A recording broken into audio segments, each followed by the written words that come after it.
Live. We are live! Happy New Year! Happy New Year! Oh my gosh! Yay, we're on! I'm just going to quit WhatsApp so it doesn't like buzz all the way through. Oh my gosh, hey! Thank you so much for watching the show. I hope someone is there.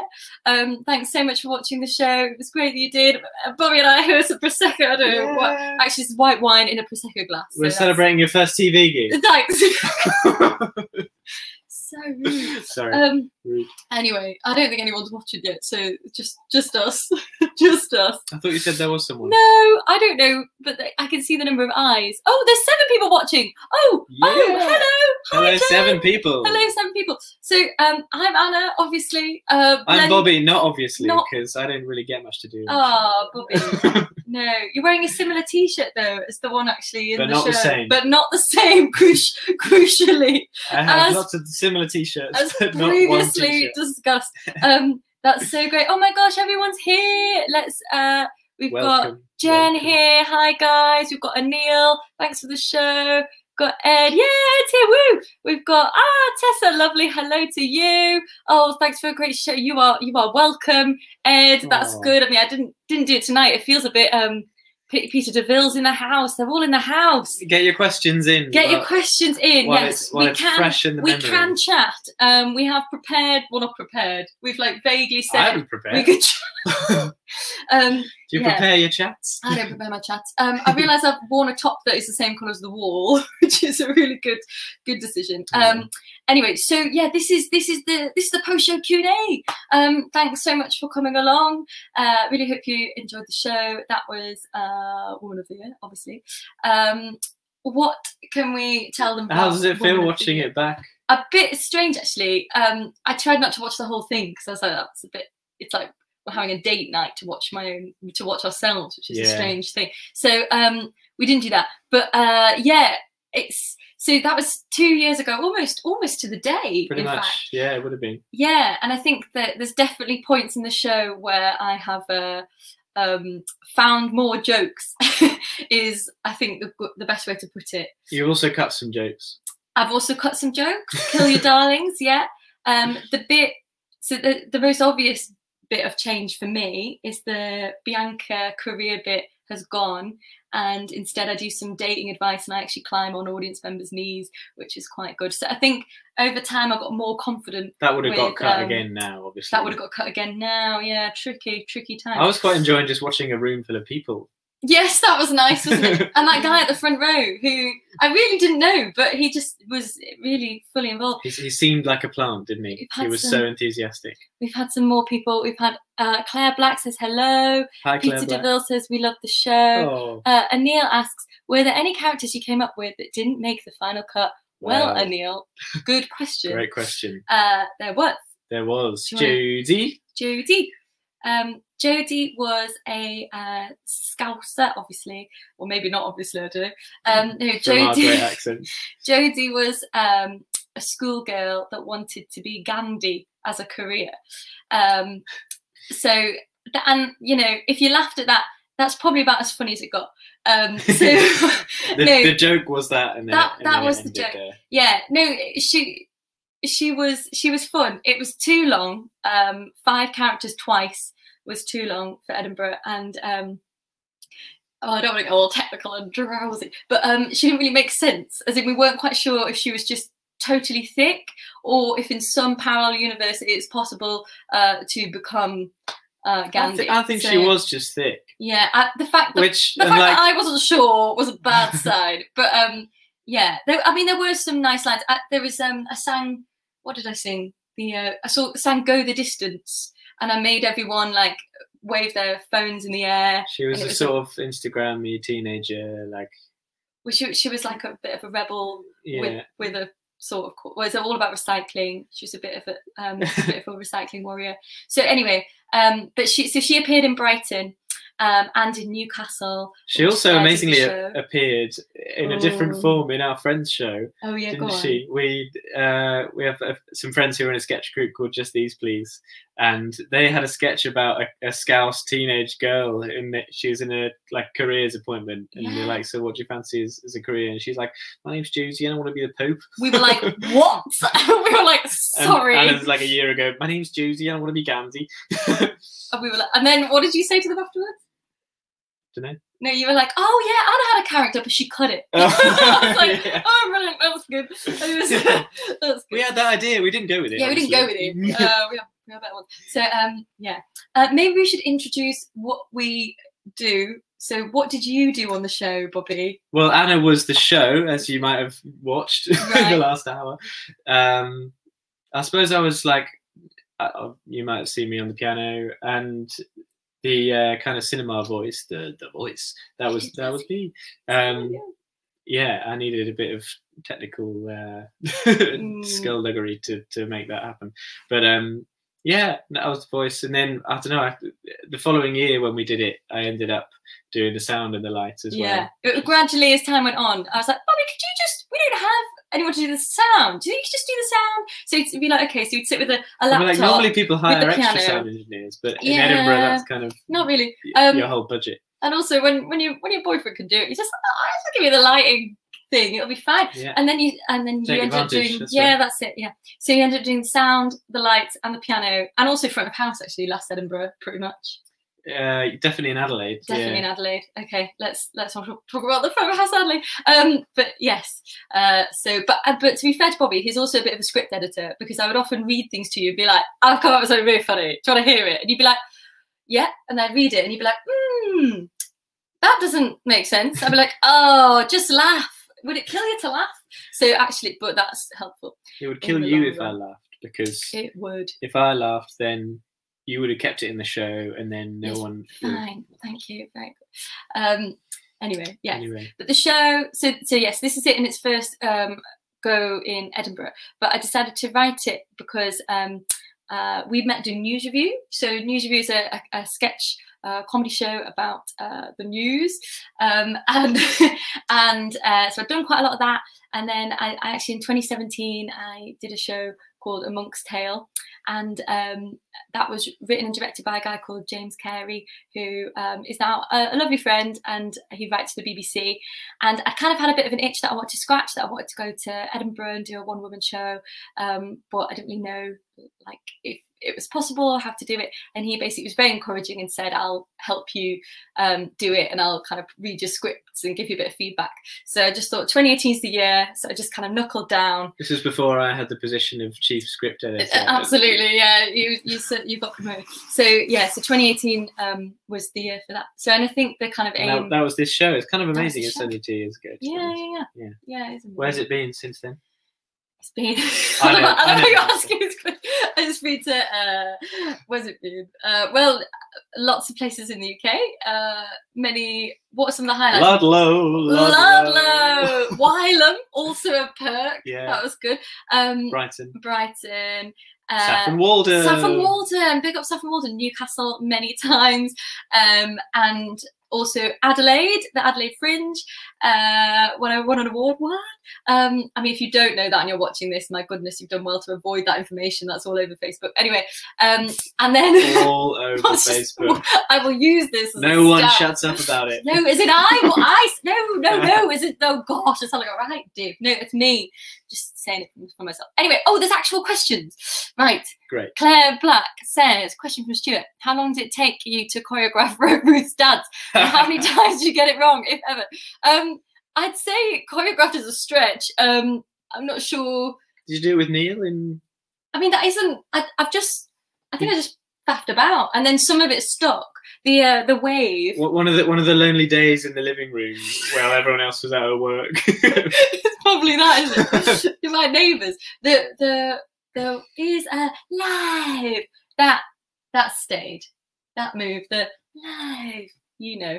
I know the one, but okay. That stayed, but the rest kind of does change a bit. Did you just kind of do it on stage until something kind of works. Yeah, I think you just do something until people laugh, and then if they laugh, you just sort of do it more.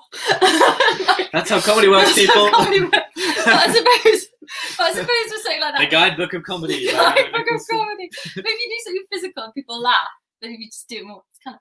It's a bit of clowning, guys. Bit of clowning. Technically. And Neil's written, Bianca won when I went to watch it at the Fringe. I remember. Does she win it the most? Very good question, and Neil. Interestingly, yes, but not. But the others actually win more than you might think as well. Not that they're bad and shouldn't win, but as in, sometimes people say, but presumably Bianca wins every time, or presumably Shirley wins every time, or something, and you kind of choreograph it. But no, it is even. And amazingly, that Edinburgh, it was pretty much 25%, 25%. Yeah, I think Bianca for all four did come out just about on top, but it was pretty even. But interestingly, Shirley absolutely annihilated Adelaide. Like, they loved her. The whole city. Like, would no one not keep quiet about. No, I sound like a right. Stop it. No, but what I mean is, like, she just won all the shows. I mean, I think there were maybe like 4 that were split amongst the other 3, but the rest, it was all Shirley. But what I've discovered is a couple of things. What I've discovered is Australia have I think called Australian of the Year, like an actual real life program. So I think they're quite used to the idea of voting for someone who's worth voting for. And I think Shirley is clearly, in one sense, the most deserving of the award. But I think she's the only one that isn't like narcissistic and yeah. So I think so she kind of won there. But also Adelaide it's quite a lot more people live in Adelaide, so I think they really related. They really like the kind of. Also, I think Shirley, having watched the show, she got a bit more the jaw. I started to develop the Shirley jaw, so she'd talk a bit more like this, which I think was infamous a bit more. I don't know. People in Adelaide seem to really like it. Anyway, enough of that. Next question. When will Laurel and Hardy start their comic show? I don't know what that means. Laurel and Hardy. What start their comic show? No, does this? I don't know what you mean. Clarify your question in relation to us. Okay. I would love to be Laurel and Hardy's agent. Hi. But I'm not. If you've got a number, pass it it along. Peter says we thought Rev Ruth had the biggest cheer. Yes, it is a bit controversial, that show. I think Rev Ruth might have. It was up to the our friend Stu, who was doing the sound and lights that year. Yeah. He would decide from the back of the room, and it was very hot in that room and very easy to fall asleep, I think. So I don't blame him for making a wrong call. What? I didn't think he was asleep. Anyway, poor Stu if he's watching. But I think so. Rev Ruth, it's really funny because in some shows people are like, Rev Ruth she must never win, and then she'll win another show. And so it's funny sometimes that characters just slightly audiences respond to them weirdly. The best Bianca one was when I did Bianca at the Keswick Convention, which is quite a conservative Christian conference that I just did like me and some mates basically do the kind of evening, very like chilled out entertainment slot. Are you checking the football or are you looking at I'm not. Great. I'm seeing if there's anything else. And anyway, and they basically, it was full of a lot of people that didn't understand that it was satire, and they just thought I was like having a big old flirt, and it was super awkward. So sometimes, some characters go down better than others for sure. Caroline's question: how do you deal with unresponsive audiences? Wouldn't know about that. How do you deal with them? So I think grin and bear. Grin and bear. Yeah, I think what you don't do is punish them for their unresponsiveness. We've probably all seen comedians who, and it's an awful feeling if people aren't responding to your stuff. It's very tempting to be like, oh well, so do you. They laughed at this in Plymouth. They love it in Plymouth, for example. For instance. But that's like the worst thing. The audience will just hate you even more. If the audience aren't enjoying you so far, and then you start blaming them, or saying that they're in the wrong for not enjoying you, then you completely lose them. So definitely. And also I've had to trust that the writing is good enough for it to be entertaining at the least and funny at the most. So if they're not laughing, they're probably still enjoying it, maybe. I mean, how much do we watch? I often watch TV shows and I'm just sort of going, and it was really funny. So there's a lot of audiences like that, or at least that's how I'm choosing to interpret their silence. There are lots of factors as well. I mean, yeah, time of day in Edinburgh is a big one. Often if you're at the kind of late afternoon, early evening, people have had long days and they've probably seen about 5 shows already. Yeah. So or if it's hot, or if the room isn't right, or if they've had a stressful experience getting there are loads of things that can contribute. And yeah, I think you've just got to have faith in the faith in your work, in your script. I performed quite a lot in churches as well, and actually I think people have an association with some church buildings. Just the building makes them feel a bit somber or a bit reflective, and so they're not allowed to make noise. Yeah, so the idea of making spontaneous noise is just a bit it's a bit incongruent with the space, a bit alien. So yeah, I suppose it's kind of taking all of that into account is useful. Nathan, were there any audience participants that went spectacularly well or badly? Any highlights or lowlights? Fantastic question. So this one that you watched tonight with the woman heckling from the back, saying, "Oh, what's Patrick doing later?" All of that. That was what a gift. That's never. That was one of the best. That was amazing. Setting up. You've never had the opportunity to set up to audience members sitting opposite ends of the room before. Exactly. Yeah. And so that went well. There was one guy that I've got up for Denise that just refused to do the lipstick, like point blank, and I was like, really? He was like, no, I'm not doing that. I was like, oh, come on. And he was like, no, I'm not doing that. I was like, well, that's fine. Maybe another man. You could be team man, and just sort of had to get someone else up. But it really floored me because I'd done the show maybe 40 times at that point, and it had always worked. And it was, it was. You've got these like feelings, these Anna feelings of like rage at this person. Yeah. But also, you're meant to be Denise, being like, oh. Yeah, I was like, bloody put that tie on. Anyway. So yeah, that was. My favourite bit of audience interaction gone wrong was probably spoiler alert, the next show where Reverend Ruth gets a couple up on stage and to do marriage prep. They're people that have never met, but Anna makes it look like they're getting married. Spoiler alert. And you got a 35-year-old man and a just about 18-year-old girl. Was she? I'm not even sure. It was bad, wasn't it? I think you did ask, and she was like 18, and you were like, oh, thank God. Like, thank God. But he, like, when people are sat down and it's kind of dark, you don't really know how old people are. Yeah, when they got on stage, I was like, oh no. Anyway, it's fine. It's all very PG. That was Adelaide this year, wasn't it? Yeah, it was. So there's been like a few. I don't know, nothing that's gone like so badly. No one set the room on fire. No, I think sometimes you get audience members up that think that they're the comedian. So sometimes that can be quite difficult to handle. Or actually better, because you have the opportunity to just put them down. Well, depending on the character, that's it. So there's this first show, my second show, Get Happy, which is all about their characters pursuing happiness. It's 3 of the same, so it's Ruth, Bianca, and Shirley. Denise had to go. Sorry, Denise. But I've got a new character called Coco, who's basically this. She runs a yoga retreat, but she's got anger management issues, and she. There's this bit at the end where I get them up to do kind of fake yoga, and sometimes I get people up that like are really, really into it to the point where I have to be like, okay, I'm now doing the joke. But sometimes it's worked where they've kind of you basically just have to roll with it. If they kind of trample over what you're doing, you have to just sort of do something else to respond well. Always have them on your side is the point. I think you got a lot better at dealing with, as you naturally would, I think, dealing with whatever comes.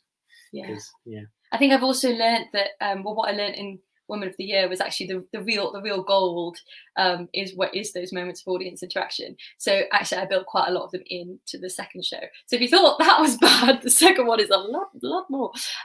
Okay, so thanks Nathan. Have you got any more shows in the pipeline, Jen? Well, so yeah, there were loads in April, May, and June this year. they were all booked in. So they've all gone. So we were meant to go to Melbourne Comedy Festival, but had to come home early. But we did manage to go to New Zealand and Adelaide, so don't feel too sorry for us. But yes, in terms of a new show, so I had actually applied for a new show for Edinburgh this year called Anna Nicholson Legacy, which is a bit Trumpy now we think about it. But is it Donald Trumpy? Yes, sorry, not just farting. Anyway, is that no, that's not what I thought either. Okay. So the trajectory that I was sort of doing was Woman of the Year. It's about significance. It's about people thinking they're making a difference. Are they? A bit of a sort of satirical comment on like celebrity culture, maybe, and narcissism in different forms, and loneliness. Anyway, and then the second, and then the second show was all about happiness and where we kind of seek that. So it was kind of different things like social media, yoga and that sort of spirituality, the self. The self. Shirley goes online dating. It's really, really fun. And then the third show was going to be about what our legacy is, what our impact is on the world. So, but that's probably about as far as I got. But I was going to keep Ruth going, and certainly Bianca, and I wasn't quite sure about the others. So yeah, Ruth has actually, I've written a sitcom script for Ruth. So that's kind of what I've done. Yeah. But I might write a Ruth show actually, and just have other characters pop in, because I just feel like there's a lot going on there. And people love church as a place of satire, because they know it so well, even if they're not a practicing Christian or whatever it might be. Yeah, I think so. And I think with that character, I was interested in looking at what it's like to be a big fish in a small pond, and what it's like to be the slightly unchecked leader. And so it's not necessarily a dig at church, as many of you know, like I bat for the Lord, as I once said to Bobby, which is a fantastic way of saying you're a Christian. But I suppose, they say write what you know. It's what I know as like a world. It could have been the WI, it could have been the tennis club. But clearly not the tennis club. Clearly not the tennis club, definitely not the tennis club. But so I suppose that's what that character is. I actually thought for a while, is Ruth really a Christian? But I think she is. And I think she just is. She gets it wrong quite a lot. She gets it wrong. She's very self-involved, and Anyway, good stuff. Which character? Oh, and Neil, which character would you personally vote for? Gosh. What about you, Bobby? You're like Gordon. Oh yes. Bobby really wants to talk about his character. I know. He does. But let's answer this question first, and then we'll go. Who would you vote for? I don't know. I think I now laugh most when you're doing Ruth. I've seen them so many times. Yeah, so I've seen all of these people about 50 times each. I mean, that's not a bad thing. All right, thanks. Yeah, but I think I laugh when Ruth is like killing it. When Ruth has got the room in the palm of her hand. I think that's when you're at your funniest. Yeah, maybe. Yeah, when she is, when they aren't in the palm of her hand, that is. It's also probably the most excruciating. It's the worst. Yeah, so that's good fun. I think the character I would vote for, I'd probably vote for Shirley in terms of. So again, getting technical, guys. The other three, they're hopefully where the comedy comes from is the idea that their perception of reality is different to the actual reality, and it's that kind of gap that that causes a comedy. But Shirley. I think she has her own. She is in the real world. Her perception of reality is reality, and I think that there's a lot of things in her that you wouldn't expect from a little old lady, and that's why she's funny. So I think because of that. Also, Shirley is. We should talk about the fact that Shirley is sort of in one way like possibly me in the future, but also she came from a little voice that Bobby and I used to do together. It was when we were going on train journeys. We'd talk like this to each other, and it'd be like, it would be like, well, we've got the tickets. Have you got the tickets? All right. Well, let's. We've got a bit of time, so we might want to sit down for a few minutes. We could sit, have a pot pie and a piece of cake. Anyway, that would be what we do. And yeah, I just sort of wrote this character based on that voice. Do you remember there was all that stuff about cows coming home for a while that got cut? Oh no, that was terrible. Anyway, I got fixated on the phrase "cows coming home." Anyway, I was like, "Where do they go?" Anyway, so bad. Yeah. On Bobby's characters, though, what an actor! So let's just go through them quickly. It's actually quite funny seeing that back. I dipped in and watched a few scenes, and the scene in one of the Shirleys where she's reading the letter about the doctor's results, and I'm there in the background. You're acting away. I can't keep a straight face. Watch it again and watch Bobby. It is really I'm so sincere. It's like the level of amateur acting going on in the background of this show next to this. Oh, come on. It's quite funny. No, but it's so Bobby is Paul. Where did Paul come from? I don't know. I think you decided that Bianca needed a kind of slightly submissive. You've forgotten? What? Brighton. Do you remember Brighton? Oh yeah. Oh my god. Okay, yeah. Bianca has to have a phone with her at all times so she can do her selfies. But one time in Brighton, you came on without your phone and just decided that I was called Paul and went, "Hey Paul, can give me your phone?" I was like, "Ah." It was like, "Paul, give me your phone." I was like, "Okay." I was like, "This is Paul," and you were like, I was like, "Hello," and you were like, "Hello." I am Paul, I guess. So good. But yeah, but now Paul's a real person, I think. Okay. Yeah. Do you not think? Quite real. Well, he's that to Bianca. He's kind of that, quite good looking, slightly lame, quite lame, nerdy boyfriend that doesn't really like being with Bianca, but kind of can't really think of anywhere else to go. So it's just sort of happy to be there. Perfect. Yeah, and then Gordon, you actually, to be fair to you, you actually came up with the bit in Ruth's song where you go up a key, because I was like, just in real life, I wasn't bossing her about. I was like, "Bobby, just play the song, and then I was doing the line in the middle that basically takes the mick out of Gordon, and you were like, and then just as Gordon went up, and I was like, "This is so much funnier than what I wrote." So yeah, we went with that. My input. Claire says she was at that show. I can't remember which one that was. Oh no, I'm so behind on the comments. Yeah, read the comments. How many times did you film the show at the Fringe? Just the once. They were all like that. They were. No, they were. I think that was 2/3 of the way through. Would we say? Yeah. So 2/3. Yeah. I think it was. It was on the good side of average, as in like it was definitely one of the better. Yeah, it was definitely one of the better ones, but no, it was good that. Yeah. I don't know. We only filmed it once. Who knows? And you did one more in Adelaide, did you? Yes, I filmed it in Adelaide. So I had to adjust things to be Australian. And then you filmed a new one. Yeah. And it turned out there's a lot of Shirley that is very, very English in terms of what I relate to. So I had to change all of that to be Australian to an extent, but also she's not Australian. So that was quite interesting. But yeah, that was good fun. I've done that one. When will I next be able to watch Get Happy? Well, Anil, great question.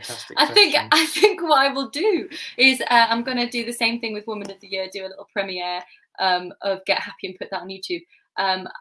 We can do a Q&A. I think people might be kind of done with the Q&A, but we'll I'll certainly put the show on. I think it's going down a story. Do you think it's you can't hear is the point. We're just having a chat. So yeah, we'll put Get Happy on. I've got a recording of that from Edinburgh in 2019, which is in an 80-seater venue, so the stage is longer and there's more. Woo! I can actually walk about. It's amazing. I sort of was like, let's go for the next venue. So Claire says we were at the show with the marriage with the 18-year-old. Yes, very awkward. Thank you, Claire. Yeah, so you can witness that. Anna Nicholson, drink it in. Nathan says yes. Actually, that's a good point, Nathan. That has been passed around as a potential raised as the next show. As a potential show title. Anna Nicholson, drink it in. I've got a photo of me actually just sort of being like, drink it in. So the photo says drink it in. Yeah. You got any other questions? Otherwise, perhaps we will call this a day. In maybe sort of five 5-10 minutes or so. So if you've got any last minute questions, pop them in. Yeah. Anything you want to share? Anything from you, Paul? Anything from you, Paul? I don't know. Check the football scores then. No, he's not. He's not checking football scores. Yeah, I mean, do you want to talk a bit about? Go on. Yeah. No, go on. What's? Well, maybe about how you like actually put it all together and sort of from the start, you're writing where the characters came from. Yeah. Should we talk? Is that too much? Okay. Well, I'll go into this, and if people drop off, we know it's not going well. Okay. So, yes, I think. The brief version. The brief version. Okay, so Denise, where did they all come from? So Denise came from the horrific experience all girls go through, which is where they have to wear their first bra for the first time. And I had to go to a fitting in John Lewis with my mum, which is actually fine as those experiences go, but it's kind of quite horrendous in one sense. So yeah, we that was where that came from. So I kind of thought, look at me. Yeah. I don't know what I'm looking. I feel like I hadn't seen any comedy on that moment in a girl's life. So I thought I'll make a character on that.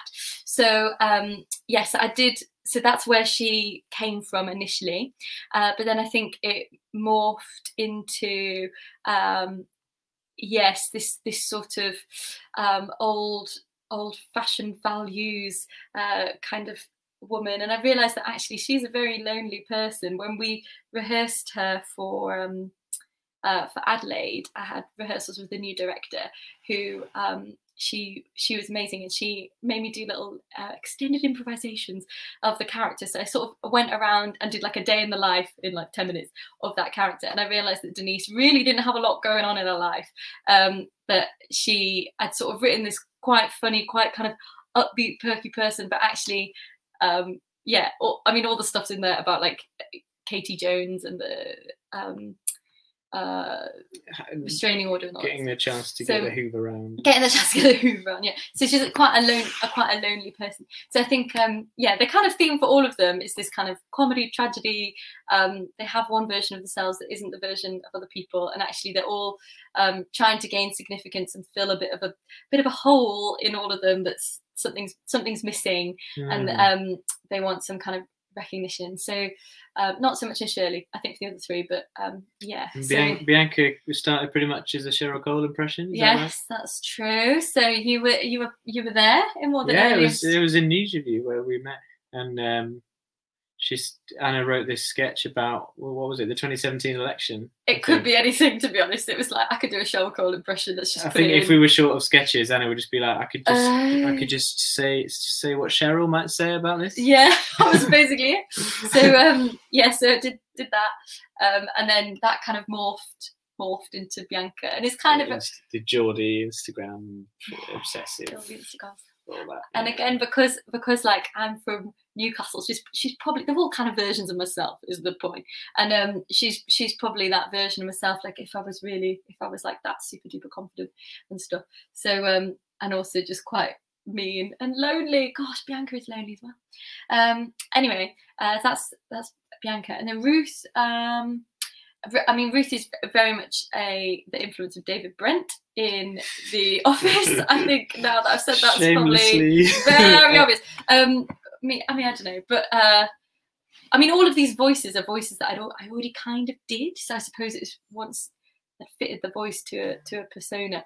So so that kind of persona came from that. She did not come from the Vicar of Dibley. It always annoys me when people make that comparison. Like, they're both vicars of women. That's literally it. It's like Father Ted, isn't it? You're like, oh god. Anyway, so yeah, that kind of narcissistic,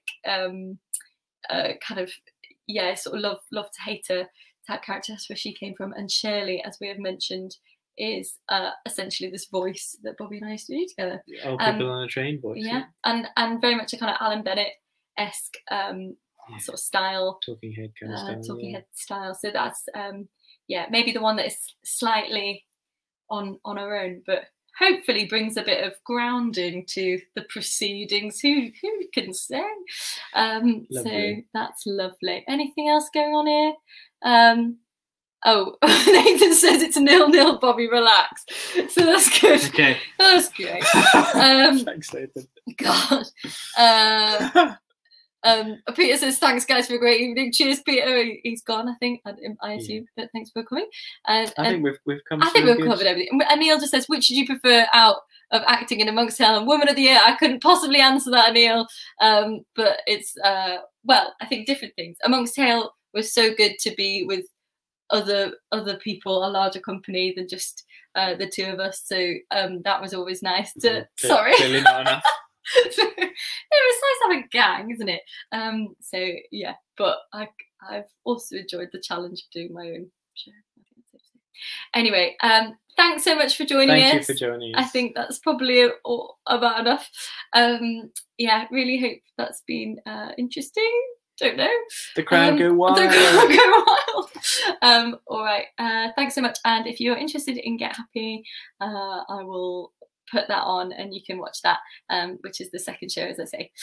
All right. Take care. Thanks so much. Thanks. Bye.